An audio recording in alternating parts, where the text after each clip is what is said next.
Ladies and gentlemen, I'm honored to receive this award from an organization which, on its 50th anniversary, should itself be receiving an honor for distinguished contribution to the enrichment of America's democratic legacy.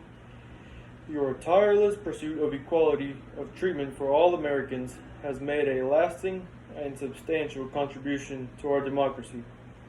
The men who forsake the democratic legacy that you wanted tonight were filled with a sense of excitement and of wonder at the importance of the events in which they were participating. It was not only, as John Adams exalted, that they were to have the unique opportunity to write a new constitution and form a new government and begin a new nation. It was also the deep conviction, as later expressed by Walt Whitman, that here we have planted the standard of freedom, and here we will test the capacities of men.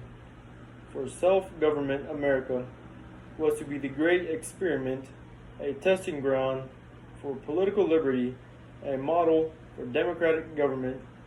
And although the first task was to mold a nation on these principles, here in this continent we would also lead the fight against tyranny. In all continents, in short, wrote Jefferson to Adams. The flames kindled on the 4th of July, 1776, have spread over too much of the globe to be extinguished by the feeble energies of despotism. Although Jefferson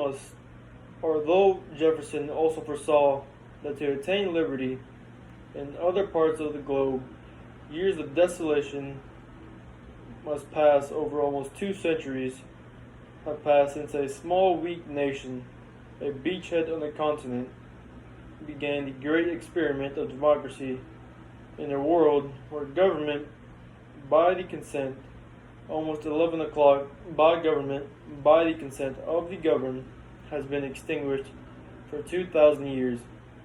As Jefferson prophesied, there have been many years of desolation and destruction. It seems to me that it is our responsibility in this year of change and hope to prove that we are equal to this great inheritance, make it possible for the 4 freedoms which Franklin Roosevelt so eloquently described in another time of peril and danger 20 years ago, to make sure that those 4 freedoms, indeed the great concept of indivisible freedom, is made available to all of our people, to all of our citizens, and to bear our part of the burden, as we have for so many years, in making the great concept available to all people. This is a great inheritance.